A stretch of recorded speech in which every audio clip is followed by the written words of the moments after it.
Hello my dear students, ছায়া smart ক্লাসে তোমাদের সবাইকে স্বাগত। আমি কৌশিক স্যার তোমাদের সাথে জীবন বিজ্ঞান নিয়ে আলোচনা করব। আর আজকের এই ক্লাসে আমরা আলোচনা করব নবম শ্রেণীর জীবন বিজ্ঞান সিলেবাসের প্রথম অধ্যায় জীবন ও তার বৈচিত্র্য। এই অধ্যায়ের একটা ইম্পর্ট্যান্ট বিষয় 5 রাজ্য শ্রেণীবিন্যাস, 5 কিংডম ক্লাসিফিকেশন, এই সম্পর্কিত আমরা আলোচনা করব। আর এই 5 রাজ্য শ্রেণীবিন্যাস সম্পর্কে নানান তথ্য সঠিকভাবে পাওয়ার জন্য তোমাদের হাতের কাছে রাখতে হবে নবম শ্রেণীর ছায়া জীবন বিজ্ঞান ও পরিবেশ টেক্সট বুক এবং নবম শ্রেণীর ছায়া জীবন বিজ্ঞান ও পরিবেশ শিক্ষক, এই বই দুটো।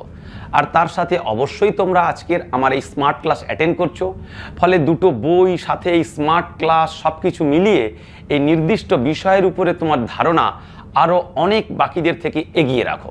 চলো আমরা শুরু করি 5 রাজ্য শ্রেণীবিন্যাস ক্লাসটা।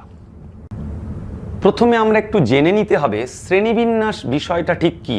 যদিও আমাদের প্রাথমিক ধারণা রয়েছে, তাও খুব সহজেই যদি বলি, পৃথিবীর যে অসংখ্য জীব জগৎ, সেই জীব সম্পর্কে সঠিক সময়ে সঠিকভাবে, অল্প সময়ে সঠিকভাবে জ্ঞান লাভ করার জন্য সেই জীবগুলোর মধ্যে সাদৃশ্য এবং বৈসাদৃশ্য, অর্থাৎ কোন কোন বিষয়ে তাদের মধ্যে মিল রয়েছে, কোন কোন বিষয়ে তাদের মধ্যে পার্থক্য রয়েছে, সেই অনুযায়ী জীবগুলোকে আমরা কতকগুলো দলে বা কতকগুলো গোষ্ঠীতে বা কতকগুলো বিভাগে বিভক্ত করছি।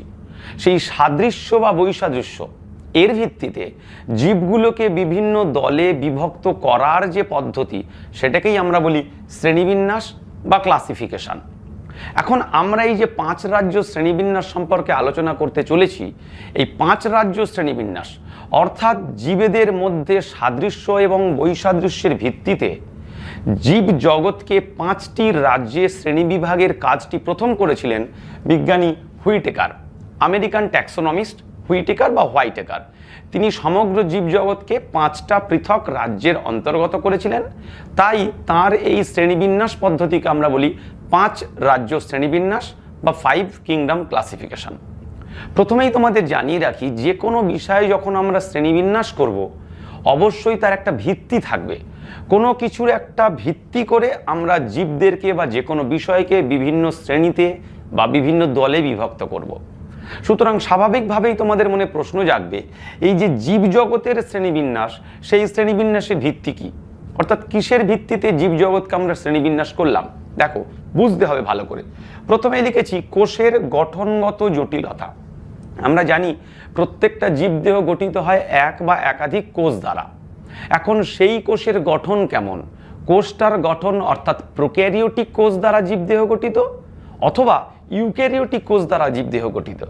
সাধারণভাবে বললে অনুন্নত প্রকৃতির কোষীয় গঠন নাকি উন্নত বা জটিল প্রকৃতির কোষীয় গঠন, সেটা দ্বারাই আমরা বোঝাচ্ছি কোষের গঠনগত জটিলতা। অর্থাৎ কোষীয় গঠন কেমন, কোষীয় সংগঠন কেমন, প্রোক্যারিওটিক কোষ অথবা ইউক্যারিওটিক কোষ, এটা একটা 5 রাজ্য শ্রেণীবিন্যাসের অন্যতম প্রধান ভিত্তি। দ্বিতীয় দেখো, জীবদেহের গঠনগত জটিলতা। দুটোর মধ্যে বুঝতে হবে, একটু আগে বললাম কোষের গঠনগত জটিলতা, এখন জীবদেহের গঠনগত জটিলতা। একটা জীবদেহ গঠিত হতে পারে একটা কোষ বা একাধিক কোষ দ্বারা। যদি বহুকোষী জীবদেহ হয়, বহুকোষী জীবের দেহে অবস্থিত একাধিক কোষ, সেই কোষগুলো কি পরস্পর সম্মিলিত হয়ে কলা বা টিস্যু গঠন করেছে, অথবা কেবলমাত্র কোষগুলো একে অপরের সাথে সঠিকভাবে সমন্বয় না রেখে কাজ করে চলেছে। অর্থাৎ যদি কলা বা টিস্যু, তন্ত্র বা সিস্টেম গঠিত হয়, তাহলে সেই জীবদেহের গঠনগত জটিলতা অনেক বেশি। আর যদি কলা বা তন্ত্র অর্থাৎ সিস্টেম গঠিত না হয়, তুলনামূলকভাবে জটিলতা কম। সেটা দ্বারাই আমরা বোঝাচ্ছি জীবদেহের গঠনগত জটিলতা। অর্থাৎ একাধিক কোষ দ্বারা গঠিত, কিন্তু তাদের মধ্যে কলা বা টিস্যু গঠিত হয়নি, তন্ত্র বা সিস্টেম গঠিত হয়নি, সেটা এক প্রকার হতে পারে। আর যদি গঠিত হয়ে থাকে, তন্ত্রের উপস্থিতি, কলার উপস্থিতি, সেটা আর এক প্রকার জটিলতা হতে পারে। এই দুটো বিষয় কিন্তু অবশ্যই 5 রাজ্য শ্রেণীবিন্যাসের প্রধান একটা ভিত্তি ছিল। তৃতীয় দেখো, পুষ্টির প্রকৃতি।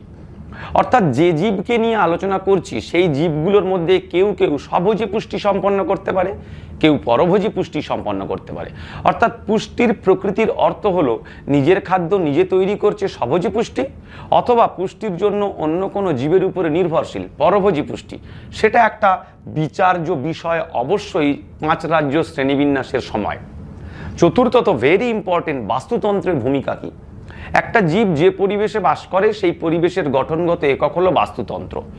অবশ্যই ওই জীবটার ওই পরিবেশে নির্দিষ্ট কোনো ভূমিকা রয়েছে। কি ভূমিকা পালন করে? যেমন তোমরা শুনে থাকবে, যদি খাদ্য প্রস্তুত করতে সক্ষম হয় তবে উৎপাদকের ভূমিকা, যদি খাদ্য গ্রহণ করে কেবলমাত্র তাহলে খাদক, অথবা জীবদেহের গঠনকে যদি ভেঙে দিতে পারে তাহলে বিয়োজকের ভূমিকা।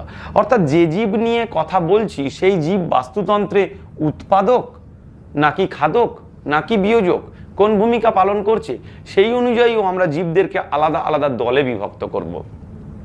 But look at this, most important, জাতিজনিগত অবস্থান। সবসময় মনে রাখতে হবে শ্রেণীবিন্যাসের একটা অন্যতম উদ্দেশ্য হলো বিভিন্ন যে জীবগুলো নিয়ে আমরা আলোচনা করছি একটা জীবের সাথে আর একটা জীবের বিবর্তনগত সম্পর্ক কি, উৎপত্তির ইতিহাসে কোন জীব থেকে কোন জীব সৃষ্টি হয়েছে, সরাসরি পূর্বপুরুষ কারা, কোন কোন পরিবর্তন এসছে, সেটাকে আমরা বলি জাতিজনিগত অবস্থান। সেই অবস্থান নির্ণয় করাটাই একটা আমাদের শ্রেণীবিন্যাসের উদ্দেশ্য এবং সেটাকে আমরা ভিত্তি করেছি। অর্থাৎ কোন জীব আগে সৃষ্টি হয়েছে, তার থেকে জটিল গঠনগত জীব পরে সৃষ্টি হয়েছে, সেই জাতিজনিগত ফাইলোজেনেটিক পজিশন সেটাও কিন্তু একটা গুরুত্বপূর্ণ ভিত্তি। ফলে 5 রাজ্য শ্রেণীবিন্যাস থেকে প্রশ্ন আসার জন্য for 2 marks or 3 marks this is very important. Basis of classification কি কি? কোষ গঠনের জটিলতা, দেহ গঠনের জটিলতা, পুষ্টির প্রকৃতি, বাস্তুতন্ত্রের ভূমিকা কি, এবং অবশ্যই জাতিজনিগত অবস্থান। আশা করি তোমরা বুঝতে পেরেছো। দেখো, এই জাতিজনিগত অবস্থান বোঝানোর জন্য আমরা এখানে একটা গ্রাফিক্যাল প্রেজেন্টেশন দেখেছি। প্রথম যে জীব সৃষ্টি হয়েছিল আমরা তাদেরকে এখানে রেখেছি, আমরা দেখব মনেরা।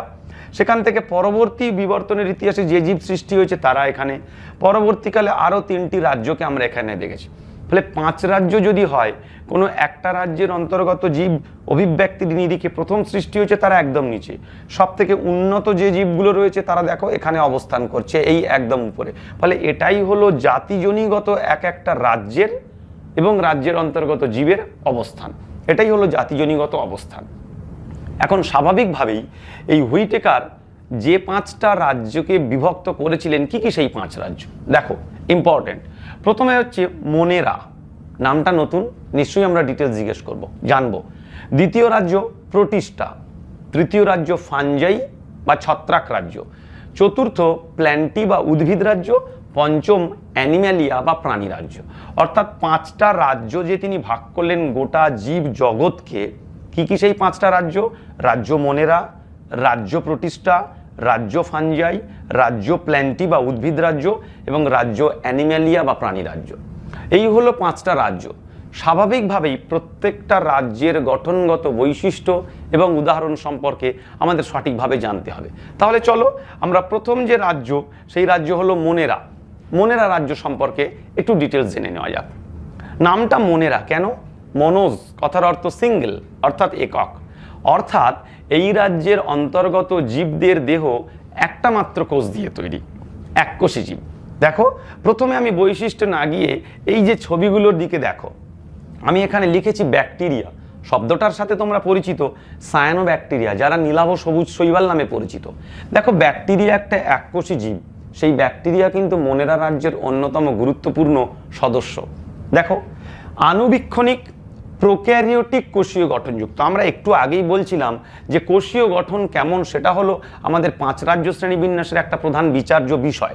ফলে এক্ষেত্রেও আমরা দেখছি মনেরা রাজ্যের জীবেদের ক্ষেত্রে আণুবীক্ষণিক এককোষী গঠন, তাই আণুবীক্ষণিক মাইক্রোস্কোপিক, এবং কোষীয় গঠন দেখো প্রোক্যারিওটিক কোষীয় গঠন, অর্থাৎ অনুন্নত প্রকৃতির কোষীয় সংগঠন। দ্বিতীয়, যদি প্রোক্যারিওটিক হয় অবশ্যই নিউক্লিয়াস অনুন্নত। দেখো, নিউক্লিয়াস অনুন্নত।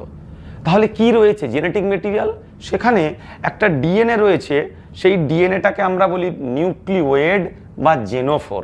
তোমরা নিশ্চয়ই জানো হিস্টোন প্রোটিন বিহীন যে ডিএনএ প্রোক্যারিওটিক কোষে মনেরা রাজ্যের জীবেদের কোষে থাকে, জেনেটিক পদার্থ হিসেবে কাজ করে, তাকেই আমরা বলছি নিউক্লিওয়েড বা জেনোফোর, দ্বিতন্ত্রী ডিএনএ হিস্টোন প্রোটিন বিহীন। তৃতীয়ত দেখো, কোষীয় সংগঠন যদি দুর্বল প্রকৃতির হয়, কোনো পর্দাবৃত কোষীয় অঙ্গাণু নেই, অনুপস্থিত, না রয়েছে মাইটোকন্ড্রিয়া, না রয়েছে অন্যান্য পর্দাবৃত কোষীয় অঙ্গাণু, পর্দাবৃত কোষীয় অঙ্গাণু অনুপস্থিত। 3, পুষ্টির প্রকৃতি কেমন হবে? তারা স্বভোজী হতে পারে, পরভোজী হতে পারে, অথবা মিথজীবী হতে পারে। স্বভোজী অর্থাৎ নিজের খাদ্য নিজে তৈরি করতে পারে, পরভোজী অর্থাৎ কোনোভাবে অন্যের উপরে খাদ্যের জন্য নির্ভরশীল হতে পারে, আর মিথজীবী অর্থাৎ দুটো জীব পরস্পর সমন্বয়ে নিজের খাদ্য তৈরিও করতে পারে। বাস্তুতন্ত্রে কি ভূমিকা পালন করে আমরা একটু আগে দেখেছিলাম। বাস্তুতন্ত্রের ভূমিকা কি? লুক অ্যাট দিস, বিয়োজক বা কম্পোজারের ভূমিকা পালন করে। এটা হলো মনেরা রাজ্যের জীবের বাস্তুতন্ত্রের প্রধান ভূমিকা। উদাহরণ আমরা তো দেখলাম ব্যাকটেরিয়া বা সায়ানোব্যাক্টেরিয়া। এই হলো একটা ব্যাকটেরিয়া, দেখো এককোষী গঠন, কোষীয় গঠন খুব দুর্বল, এবং অবশ্যই এর মধ্যে কোনো পর্দাবৃত কোষীয় অঙ্গাণু নেই। জেনেটিক পদার্থ হিসেবে নিউক্লিওয়েড অর্থাৎ হিস্টোন প্রোটিন বিহীন একটা দ্বিতন্ত্রী ডিএনএ রয়েছে। এটা হলো সায়ানোব্যাকটেরিয়া বা নীলাভ সবুজ শৈবাল। এটাও একটা মনেরা রাজ্যের অন্তর্গত সদস্য।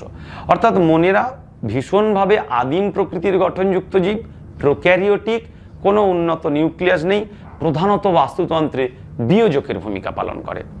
এটাই হলো প্রথম রাজ্য মনেরা। চলো দেখে নিই প্রোটিস্টা, তাদের গঠন কেমন। প্রোটিস্টার গঠন যদি আমরা দেখতে চাই, দেখো প্রোটিস্টা একইভাবে শব্দটার দিকে তাকাও, ফার্স্ট অফ অল, অর্থাৎ সবার আগে সৃষ্টি হয়েছে এমনটা ধারণা করা হতো। জীবজগতে প্রোটিস্টা কারা হতে পারে একটা ধারণা নেওয়ার চেষ্টা করে। এখানে অনেক জীবের ছবি রেখেছি। প্রথমেই আমরা দেখছি, দেখো আমাদের চেনা ছবির মধ্যে এটাকে আমরা বলতে পারি অ্যামিবা। এখানে অ্যামিবা রয়েছে, এখানে কিছু শৈবালও তোমরা দেখতে পাচ্ছ, আরও নানান জীবকে তোমরা দেখতে পাচ্ছ, প্লাজমোডিয়ামকেও দেখতে পাচ্ছ। ফলে এগুলোই হলো সবগুলো কিন্তু প্রোটিস্টা রাজ্যের অন্তর্গত। দেখি মনেরা থেকে তারা কোথায় পৃথক। প্রথমেই বলছি এককোষী কিন্তু ইউক্যারিওটিক, অর্থাৎ আগেরটাতে আমরা দেখেছিলাম প্রোক্যারিওটিক গঠন ছিল, এখন দেখছি ইউক্যারিওটিক, অর্থাৎ কোষীয় গঠন স্বাভাবিকভাবেই উন্নত প্রকৃতির হয়েছে। এককোষী ইউক্যারিওটিক। ইউক্যারিওটিক তাহলে স্বাভাবিকভাবেই ধারণা করতে পারি নিউক্লিয়াসের গঠন উন্নত প্রকৃতির। নিউক্লিয়াসে অবশ্যই দ্বিতন্ত্রী ডিএনএ রয়েছে এবং সেটা নিশ্চয়ই হিস্টোন প্রোটিন সমৃদ্ধ। Absolutely correct. দেখো সুগঠিত নিউক্লিয়াস যুক্ত এবং হিস্টোন প্রোটিন যুক্ত ক্রোমোজোম, যেটা বললাম।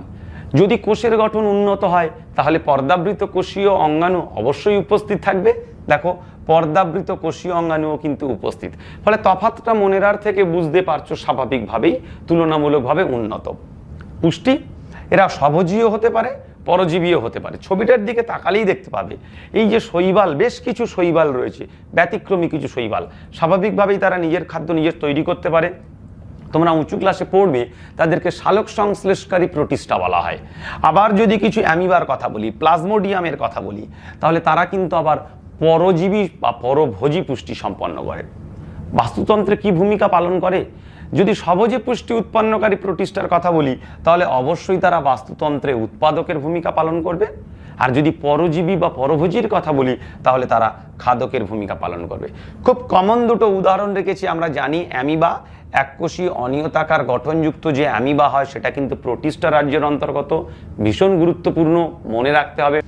আর প্লাজমোডিয়াম, আমাদের ম্যালেরিয়া রোগের জন্য দায়ী যে পরজীবী প্লাজমোডিয়াম এককোষী, সেটাও প্রোটিস্টা।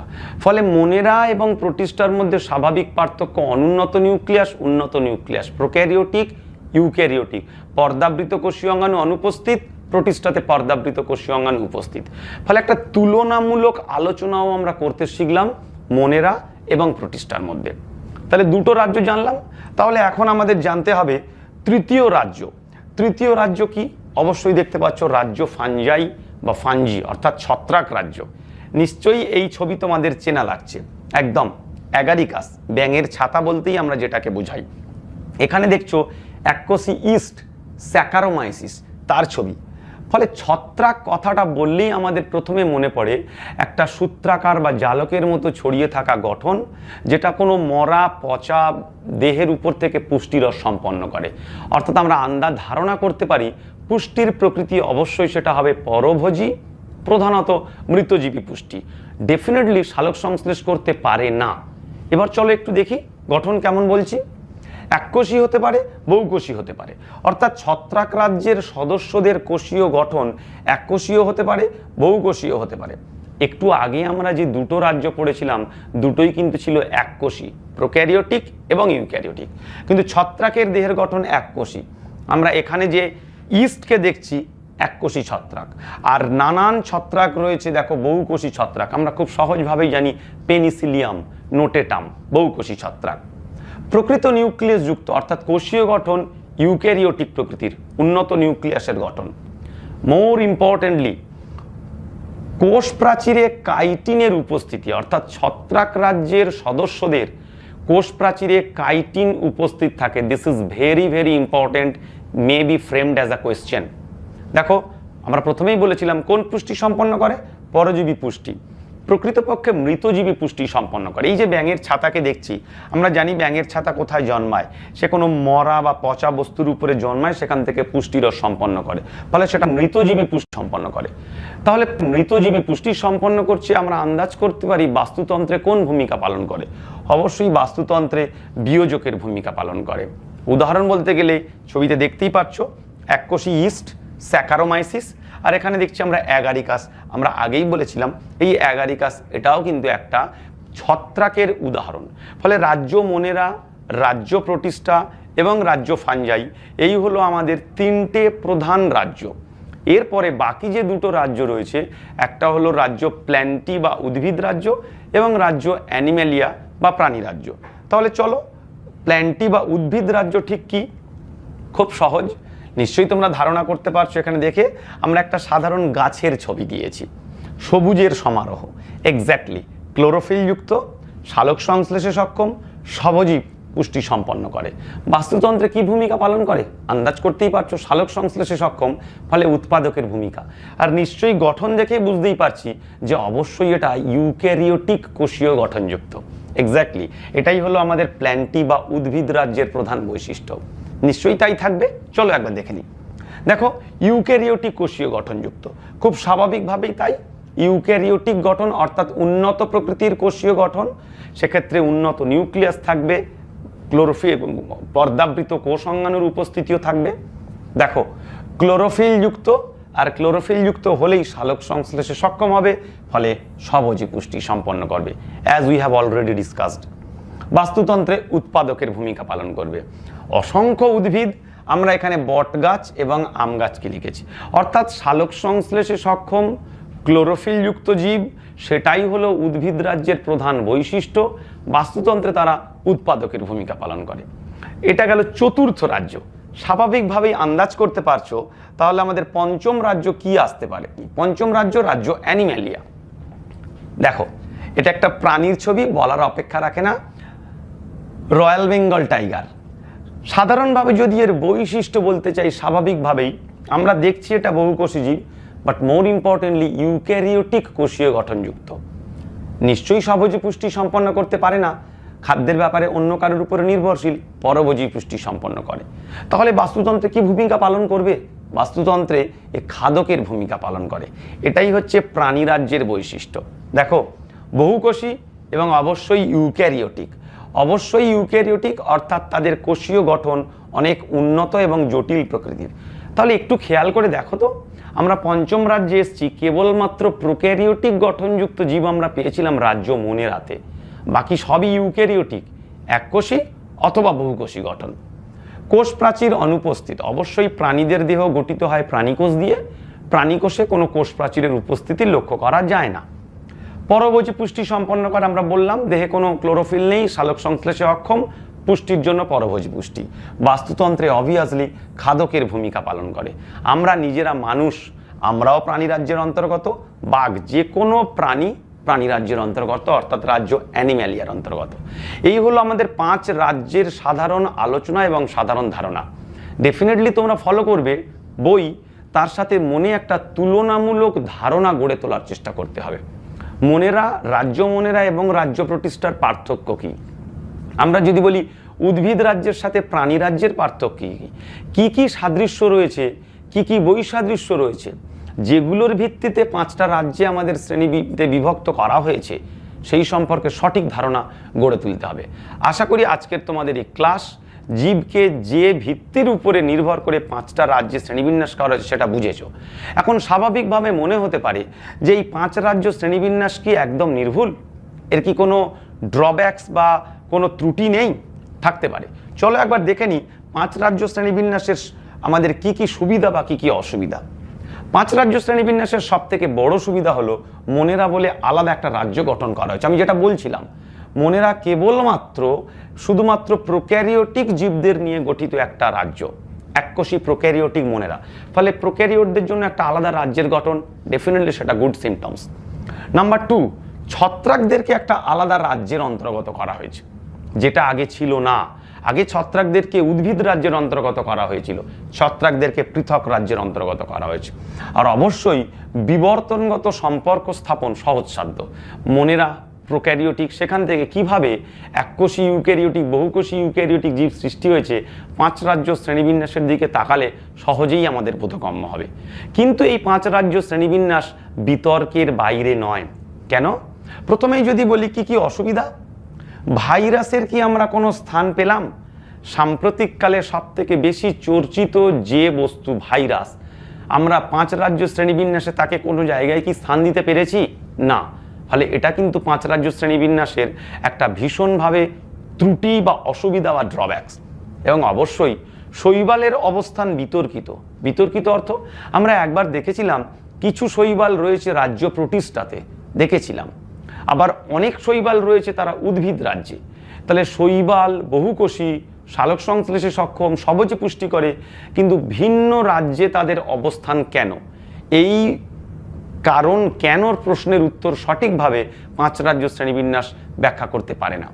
কিন্তু যদিও তার অসুবিধা, তার ত্রুটি থাকবে, তা সত্ত্বেও 5 রাজ্য শ্রেণীবিন্যাস মোটামুটিভাবে সর্বজন গ্রাহ্য এবং এখনও সর্বজন স্বীকৃত। ফলে এই হলো জীবের 5 রাজ্য শ্রেণীবিন্যাস। সঠিকভাবে ফলো করো, টেক্সট বুক পড়ো, ক্লাস ফলো করো and make you exam ready. আশা করি আজকের এই ক্লাস তোমাদের ভালো লেগেছে, নিশ্চয়ই তোমাদের কাজে লাগবে। জীবন বিজ্ঞান বিষয়ের বিভিন্ন নতুন টপিকের ভিডিও পাওয়ার জন্য ছায়া প্রকাশনীর ইউটিউব চ্যানেলটি সাবস্ক্রাইব করো। আর আজকের ক্লাস সত্যি যদি তোমাদের ভালো লেগে থাকে, কাজে লেগে থাকে, তাহলে লাইক করো, বন্ধুদের সাথে শেয়ার করো। আর নতুন ভিডিওর নোটিফিকেশন সবার আগে পাওয়ার জন্য অবশ্যই বেল আইকনটা প্রেস করো।